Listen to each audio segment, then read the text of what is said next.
Sebagaimana Nabi sallallahu alaihi wasallam dalam hadis yang diriwayatkan oleh Imam An-Nasa'i, disahihkan oleh Syekh Albani rahimallahu taala dalam Sahih Sunan An-Nasa'i. Wa Nabi sallallahu alaihi wasallam mengatakan, an Araf Fajah bin Shuraihin al-Ashja'i qala ra'aitu an-nabiy sallallahu alaihi wasallam ra'aitu an-nabiyya sallallahu alaihi wasallam 'ala al-mimbar yakhtubun nas faqala innahu sayakunu ba'di hanatun wa hanatun faman ra'aitumuhu faraqal jama'ah aw yuridu yufarriqu amra ummatin Muhammadin sallallahu alaihi wasallam kainan man kana faqtuluhu fa inna yadallahi 'alal jamaah fa inna yadallahi 'alal jamaah fa inna syaitan ma'a man faraqal jamaah yarkudu. Sekali lagi, fa inna syaitan ma'a man faraqal jamaah yarkudu.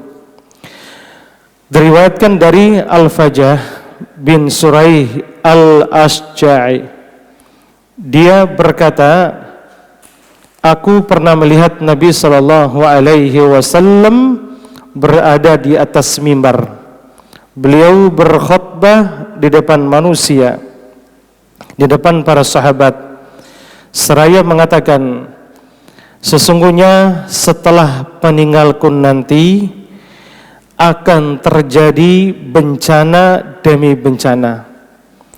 Hanatun fahanatun, akan terjadi bencana demi bencana. Nah, Nabi SAW mengatakan setelah peninggalanku nanti akan terjadi bencana demi bencana. Nah, kata Nabi SAW, disebutkan dalam hadis ini, barang siapa yang kalian dapatkan berpisah dari jamaah atau ingin memecah perkara umat Muhammad, Nabi Muhammad SAW, siapapun orangnya, siapapun dia, maka bunuhlah. Ini salah satu syariat membolehkan bunuhlah kalau ada si pengacau, pemecah belah umat Islam sudah berada di atas al-jamaah. Siapapun orangnya, entahkah muslim, entahkah non muslim. Kemudian sesungguhnya kata Nabi SAW, sesungguhnya tangan Allah di atas al-jamaah, sedangkan syaitan itu dekat bersama orang-orang yang berpisah dari jamaah. Perhatikan, Nabi SAW mengatakan, fa inna yadallah 'alal jamaah, tangan Allah itu di atas jamaah. Namun sebaliknya, fa inna syaitan ma'a man faraqal jamaah, sesungguhnya syaitan itu dekat dengan orang yang berpecah dari jamaah, orang yang berpisah dari jamaah. Hadis ini dikeluarkan Imam Nasa'i dalam sahihnya dan disahihkan oleh Syekh Albani rahimallahu taala. Jemaah kaum muslimin a'azanallahu wa iyyakum. Kita lihat hadis ini ada berapa untan hikmah yang perlu kita mengambil istifadah, mengambil manfaat. Hadis tadi Nabi SAW pertama menyampaikan di atas mimbar. Kebiasaan Nabi memberikan nasihat itu terkadang di atas mimbar, terkadang di bawah. Yang kedua, Nabi SAW memberitahukan kepada umatnya, innahu sayakunu ba'di, bahwa sesungguhnya sepeninggalku nanti, ini maaf bukan Nabi meramal, tetapi Nabi menyampaikan wahyu berdasarkan apa yang disampaikan dari Allah Subhanahu wa taala. Ini salah kalau mengatakan Nabi itu meramal. Bahwa Nabi SAW mengatakan ini adalah innahu sayakunu ba'di, bahwa nanti sepeninggalanku akan datang dari umatku, yaitu bencana demi bencana, akan terjadi bencana nanti. Bencana ini disebutkan, tidak disebutkan spesifiknya. Apakah perpecahan, apakah bencana gempa bumi, apakah bencana internet, itu tidak disebutkan secara khusus. Nah, jemaah muliakan, lanjutan Nabi SAW, fa idza ra'aitum faraqal jamaah, kalau kalian melihat orang yang berpisah dari jamaah atau ingin memecah belah jamaah tersebut, maka siapapun orangnya, bunuhlah. Nabi SAW mengatakan disuruh bunuh orang yang memecah belah kaum muslimin, orang yang suka memecah belah al-jamaah.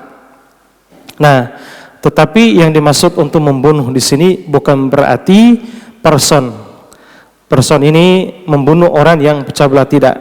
Tentu ini adalah pemerintah yang berhak untuk melaksanakannya.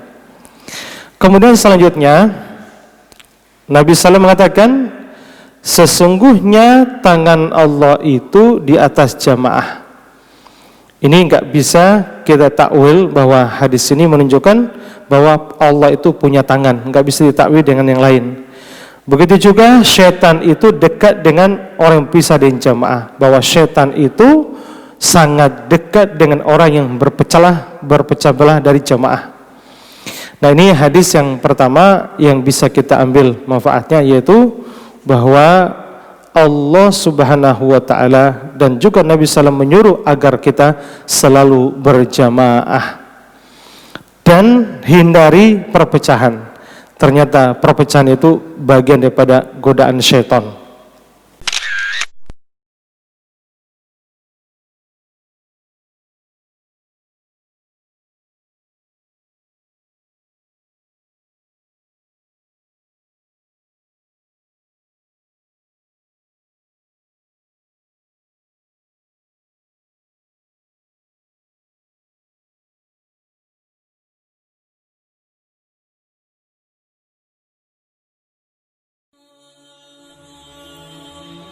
Bantu yuk operasional Rumah Dakwah Al-Hujah dan terselenggaranya kajian serta dakwah Al-Hujah dengan menjadi donatur tetap setiap bulan berinfak Rp30.000. Dengan infaknya setiap bulan Rp30.000, insya Allah akan membantu dakwah Al-Hujah dan jadikan ini amalan yang istiqomah yang dilakukan terus-menerus atau kontinu. Allah mencintai amalan yang istiqomah walaupun sedikit. Terus istiqomah setiap bulan, jangan berhenti, karena Allah mencintai hambanya yang istiqomah. Dan insya Allah ini akan menjadi amal soleh jariah dengan menyebarnya ilmu yang bermanfaat. Yuk salurkan amalan istiqomahnya setiap tanggal 3 setiap bulannya melalui Bank Sentral Asia dengan nomor rekening 27660155554 atas nama Dedi Harveni, dan Mandiri Syariah dengan nomor rekening 71022862999 atas nama Dedi Harveni.